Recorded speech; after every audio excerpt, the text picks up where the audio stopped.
Hey guys, Willie here with W.T.F car reviews, and today we're reviewing the all-new 2026 Genesis GV80 Prestige. And a big thanks to Eric and the rest of the management and staff here at Crown Hyundai in St. Petersburg, Florida for helping make this review possible. I'll leave a link to our inventory below, and if you're looking for a new car, SUV, or truck in the St. Petersburg, Tampa Bay area, I would definitely recommend checking these guys out and ask for Eric. And for those of you guys who don't know, the GV80 has been Genesis midsize luxury crossover SUV since 2021. Facelifted last year for 2025, tweaking the styling, updating the lighting elements and interior with an all-new 27-inch integrated infotainment screen. The 2025 facelift also brought an all-new coupe model, and for 2026, the GV80 SUV is available in 8 trim levels and 2 engine options. The lower 5 trims getting the peppy 2.5-liter turbo 4-cylinder, which cranks out 300 horsepower, 311 pound-feet of torque, enough for a low 6-second 0 to 60 time, with the top 3 trim levels getting the very strong 3.5-liter twin-turbo V6, which cranks out 375 horsepower, 391 pound-feet of torque. Ranging from the $57,000 base model up to the top $83,000 Prestige Black. Sitting just beneath the Prestige Black is the standard Prestige that we have here with an $82,000 base price. What else do we get for that money? Let's jump right in. So compared to the 2025 facelifted model, not much changes for the exterior styling. Still a really nice looking front end with a chrome and aluminum contrast with this beautiful gray silver metallic paint color, which is a $675 option, which is just about the only option that we have here on this Prestige. We get multi-LED headlamps with a high and low beam, full front parking sensing, panel for our advanced safety features, and a forward-facing camera helping us out with the 360. Genesis badge up top, functional airflow in each corner. The wheel and tire setup, we get these new 22-inch wheels with this post-facelifted model with the gunmetal gray and silver accents, wrapped in Michelin Primacy Tour All Seasons, dimensions being 265/40 R22. With the all-wheel drive system, the 265 wide tires won't have any problem putting the power to the ground, and with this electronically adaptive suspension, these 22-inch wheels and 45 sidewalls will keep the ride quality nice and plush. With a quad piston Brembo style Genesis brake caliper, some subtle fender flares, aluminum trim for the rocker panel side skirt area, with LED lighting for this upper fender area. We get an additional side sensor to help us out with the 360, camera on the mirror also helping us out with the 360, as well as the blind spot cameras. Some aluminum trim for the window trim, aluminum roof rails, panoramic moonroof, shark fin style antenna with 4-door smart access, aluminum accents on the door handles. I'll take a step back. Hopefully you guys can pick up the side profile on the standard SUV GV80 2026. I will say the coupe does have a nicer looking side profile, but when it comes to pricing and practicality, the standard SUV definitely has it beat. The rear wheel and tire setup, same thing as up front. It appears like we have a dual piston brake caliper even for the rear. The gas cap is pushed to open, no easy fill, and premium fuel is recommended for this 3.5-liter twin turbo. We get full LED taillights, additional side sensor to help us out with the 360, GV80 in a smoked aluminum trim. Same with the Genesis 4-wheel drive 3.5T in the corner, but no badging to signify the Prestige. We get the reverse lights in the lower bumper area with the exhaust tips hidden under that bumper. But speaking of the exhaust tips, let's fire up this strong 3.5-liter twin turbo V6 and hear how she sounds.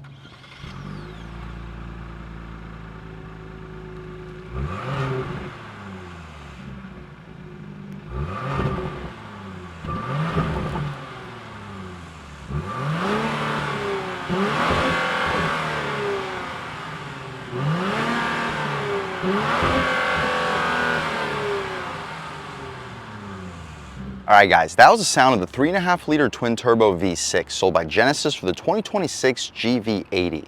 And it sounds okay, cranking out 375 horsepower, 391 pound-feet of torque, made it to an 8-speed automatic transmission, sending the power to all 4 wheels. You can expect a mid to high 5-second 0 to 60 time, making it a very solid performer while averaging about 19 miles per gallon. The strut tower braces should help out the handling tremendously with additional supports in front of the radiator and intercooler. Hopefully you can pick it up on camera, but that's about it for the outside of this 2026 GV80. Let's take a step inside and see what we get with probably the nicest luxury SUV under $85,000, which is a lot of money, but just look at this interior. We get leather stitching up top, open port wood, aluminum door handle, 3 Bang & Olufsen speakers on the door panel, gushy soft leather armrest, and gushy soft leather for your knee will often hit. Soft touch even for the lower portion. You'll fit a 14-inch sub, additional storage for this grab handle area with soft touch for the inserts.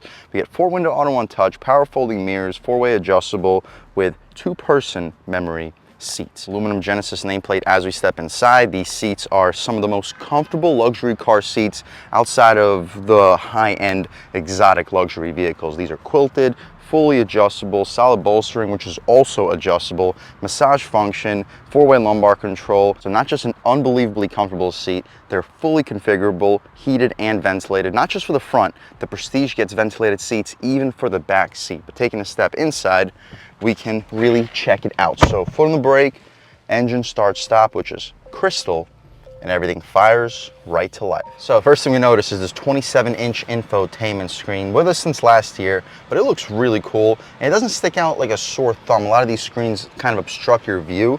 The way that this dashboard layout is set up, yes, it's not integrated into the dashboard. No lie, you guys prefer infotainment screens that are fully integrated, but as you guys see, with your line of sight, it does not stick out over the dashboard at all. And hopefully you can pick up the heads-up display on camera. The camera never picks up heads-up displays well, but hopefully you guys believe me that it's there. We get aluminum paddle shifters, a thick steering wheel with a 2-tone leather contrast, leather stitching, even for the horn area. The horn, loud and aggressive, but you don't really hear much for the interior because we have the acoustic glass, active noise cancellation, and one of, if not the quietest SUV interiors out on the road today, especially considering the price point. On the left side of the steering wheel, we have our adaptive cruise control, lane keep assist. With our infotainment adjustments, right now we're looking at a speedometer that you can alternate from digital to analog. Check out our map, trip computer, and advanced safety feature screen. My personal favorite to leave it at would be the map. On the right side, we have our touch sensors for the widgets. We have our favorites, voice commands. You can hang up and answer your phone calls, volume, and we can adjust our infotainment screen from our steering wheel. The steering wheel is tilt and telescope with a power function, all soft touch materials for the lower area, fuse box, power trunk release, electronic parking brake, interior lights. Everything here is aluminum too, hill descent control, and you can turn off the traction control. Open pore wood, leather wrapped dashboard, our 27-inch infotainment screen, the map, let's check it out. The response is just about perfect. The resolution is beautiful. Genesis already had a fantastic infotainment screen and map for the pre-facelift, but this post-facelifted model, even more impressive with 3D setup, voice memo. You got to really slide it to get this thing to change screens, but hopefully you can see everything that we have available. The gear selector down below, crystal. The backup camera, super high resolution, guidance lines and trajectory with an over-the-top 360. We can adjust our different views with an over-the-top out rear, side blind zone out rear, and a full wide view. Our full 360, which is touch activated. You can go all the way around. And this is also with the plastic cover on this infotainment screen. I'll leave the plastic screen on for the potential owner of this vehicle, and the backup camera switches to a forward-facing as soon as we put the car into drive. But the forward-facing camera does not have guidance lines or trajectory, at least not for that view. But we get an over-the-top view with guidance lines, side blind zone view, and a full forward-facing. Throwing the SUV back into park, after about a second, we return back to the previous screen. More open pore wood beneath it with aluminum outline air vents, soft materials for the entire frame of the center stack. Touch activated shortcuts. So if you don't want to get fingerprints on the map, not only do we have the shortcuts on this lower area, we also have a dial, just like the German competition, so you don't have to reach to the touchscreen and you don't have to get fingerprints all over it. We do have touch activated heated and ventilated seats and vent controls, but the temperature adjustment for the auto climate control, we get actual hard dials. So nice to see Genesis not doing away completely with the hard dials. Beneath that, we get wireless phone charging pad, 2 USB-C ports, and a 12-volt in the corner. Shortcuts for the infotainment screen, more touch activated sensors, and our gear selector, as we mentioned, with auto hold for the electronic parking brake. You'll fit 24, possibly 32-ounce bottles. Drive mode selector with terrain mode. Our drive modes include Eco, Comfort, Sport, and My Mode. Hopefully you pick that up on camera. We'll start the review off in Comfort, try out Sport, and Eco, and just see what the differences are.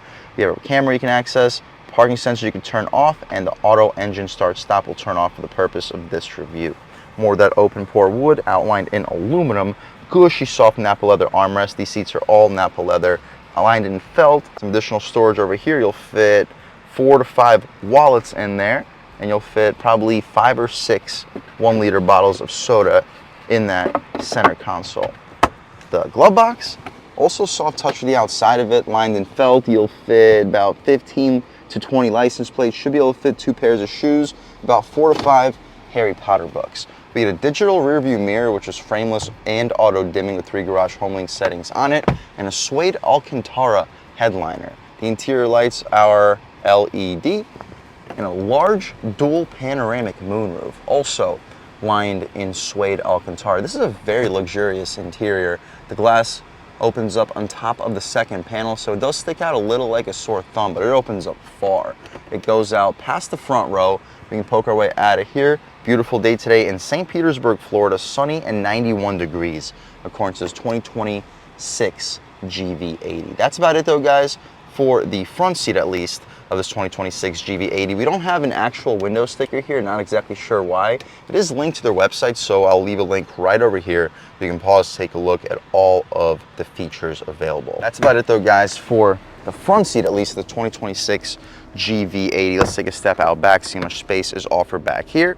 We do have a window sticker. I apologize, guys. So if you don't believe me about the features that I just linked for you, you can pause, take a look at this specific sticker, and hopefully I'm not lying to you guys and it's the exact same thing. But up top, we get a power sunshade. You can open it up with a click of a button. The windows themselves, let's see if they are dual pane. Yes, they are dual pane, so that's why this is one of, if not the quietest SUVs out on the road today. With a leather stitched door panel, gushy soft armrest, soft touch even for the inside of the storage pocket, and you'll fit a foot long and also soft touch all for this insert with 3 Bang & Olufsen speakers. The second row seats are not power adjustable. You can slide them and recline them with decent bolstering, still quilted, perforated, heated, and ventilated with decent legroom. I'm a little bit over 6 feet tall, sitting behind my seat settings, and I still have about 6 inches of legroom. The seat slides back about an inch more, about 6.5, 7 inches of knee room. Headroom, even with this panoramic moonroof, I have about 2 inches of it, so if you're under 6'6", 6'7", you shouldn't have any issue sitting behind your seat settings in the 2026 GV80.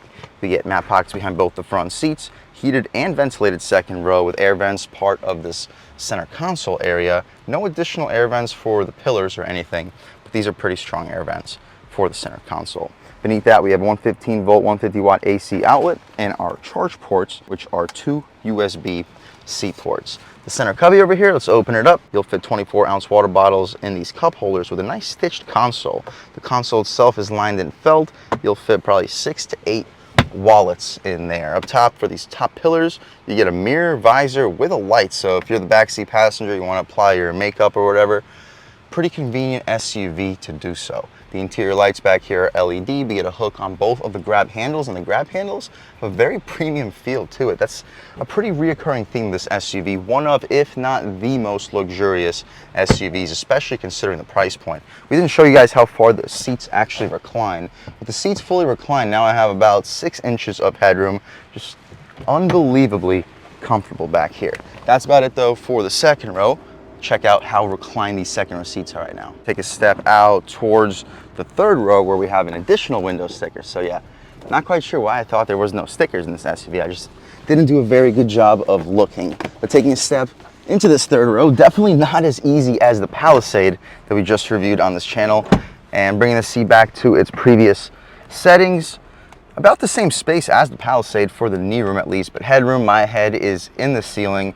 And if you're over 5'9", I think your head's gonna be in the ceiling back here. This is not necessarily the most spacious third row. Not gonna complain about the overall knee room, but the headroom is just not quite enough for somebody over 6 feet tall. Additional Bang & Olufsen speaker, air vents to blow into the corner of your face, cup holders, and hard plastic when it comes to the materials. We get a separate 4th zone climate control back here. That is convenient. You can recline these third row seats, but this is the full recline setting. You can slide the seat forward if need be. But speaking of sliding the seat forward, let's slide the second row forward. Take a step out of here. Check out the cargo space. See how much space is offered back there with the third row up, third row down. And I guess we'll put the second row down just so you guys can see. Let's open up the trunk. The button is on this wiper. And it gives you about a second and a half, 2 seconds to take a step back so you don't have to worry about getting doofed in the head. Hopefully you guys can pick up how much cargo space is back here with the third row seat up. Secret storage, there's a decent amount, and we have our cargo cover back there. To drop the third row, we can do so with the click of a button. It's an auto one touch. And the same thing for the second row. You just gotta press these second row buttons and they shoot immediately forward. And this is a large cargo space. I'll leave a link right here to show you exactly how much space is back here with the third row up, third row down, and with the second row down. The ceiling is a little bit low, but compared to the coupe, this is a significantly more practical SUV. And we get a third row, unlike the coupe. There are 2 buttons to drop the trunk. This button drops it, this button drops it and locks the SUV. We don't need a lock, so we'll press the button on the left. And again, gives us about 2 seconds to take a step back. So if we have grocery bags in our hands, we don't have to worry about getting doofed in the head. That's about it though, guys, for the inside and outside of this all-new 2026 Genesis GV80 Prestige. An unbelievably loaded luxury SUV with some decent power to match with the twin-turbo 3.5-liter V6. And speaking of it, let's take this 2026 GV80 Prestige out for a drive and see what it's got. All right, guys, now we're just about seeing everything we need to see with the inside and outside of 2026 Genesis GV80 3.5 twin turbo Prestige. Let's take it out for a drive and see what it's got. My first impressions though, in normal mode with this adaptive suspension, the ride quality is fantastic. Comparable to the air suspensions that you would get from the German competition. Brake pedal feels pretty good as well. Throttle reasonably sensitive in normal mode, and it's going to get a lot tighter in sport. One thing I didn't mention, we also have a heated steering wheel to be expected, auto rain sensing wipers, and a fragrance system, just like a lot of other vehicles in this class. But yeah, it's so quiet in this interior. It's a hot day today, 91 degrees, so the AC is blaring a little bit, but you can take my word for it. Outside the AC, you're not hearing anything here. Steering, although it's not very heavy, it's nice, sharp, and direct. I actually prefer the steering here over what we just felt in the GLE 450. This is a very comparable SUV to the GLE 450. Take a step out here, lean into it about halfway. Good power. Whew, you look down and you are moving. And at highway speeds, listen, I don't hear anything. Do you hear anything? Unbelievable luxury SUV. Let's try it out in sport mode real quick. We immediately drop a gear. Let's slow down a little bit. See how the sensitivity changes up about halfway. Woo! Nice. I don't know if you guys pick up those go-karts. They're moving over there pretty well too. The gauges change up in sport. You hear a little bit more induction. Woo! And it takes just about 0 throttle to continue moving uphill. Hopefully you picked up sport. It also gives you a little bit more feel through the wheel. Try out eco mode, also changes up the gauges. And just an unbelievably quiet interior, and running over the bumps, it's as if they don't even exist. We'll try out a real world turning radius test once this Equinox passes. Turning radius is very sharp, and about half throttle in eco mode. Not very sensitive. But this is where you're going to get your 19 combined miles per gallon, and it still picks up speed fine for most people. For me, I would leave it in comfort for daily driving. So let's throw it back into comfort, and we can push for our terrain mode where you can adjust between snow, mud, and sand, but we don't need to do any of that. Just finishing it off in comfort mode. Unbelievably comfortable SUV with a ton of space, a ton of options and features, and in my opinion, one of, if not the best looks in the midsize luxury segment. Yes, we are getting up there in price. Around the $85,000 price point after destination is not a joke. But considering we reviewed X5s, GLEs that are crossing $90,000, $95,000, while not being as loaded or comfortable as what we're sitting in here. Sure, you are gonna have to get past the Genesis badge. You have to wait until they build the reputation that Mercedes, BMW, Audi have built. But if you can get past that badge as an all-around SUV, this is as good, if not better, than just about anything that we reviewed from the German competition. No, it's not cheap, but if you're looking for the best, I really think this is it. And a big thanks to Crown Genesis in St. Petersburg, Florida for helping make this review possible. I'll leave a link to your inventory below, and if you're looking for a new premium car or SUV in the St. Petersburg, Tampa Bay area, I would definitely recommend checking these guys out. And a huge thanks to all you guys for watching. I had a great time making this video. If you're new to the channel, please subscribe. If you've already subscribed, thank you so much. You guys know the channel's just not possible without you, and I really appreciate the constant support. But again, if you haven't subscribed yet, please subscribe. Leave a like too. It really helps me out the YouTube algorithm. That's how these videos get promoted to new people. Leave a comment. Let me know what you like. Let me know what you don't like. Leave a comment. Let me know if there's any specific cars, SUVs, or trucks you want to see reviewed on this channel, and I'll definitely try getting those videos for you ASAP. But other than that, again, thank you guys so much for watching, and I hope all of you have a great day.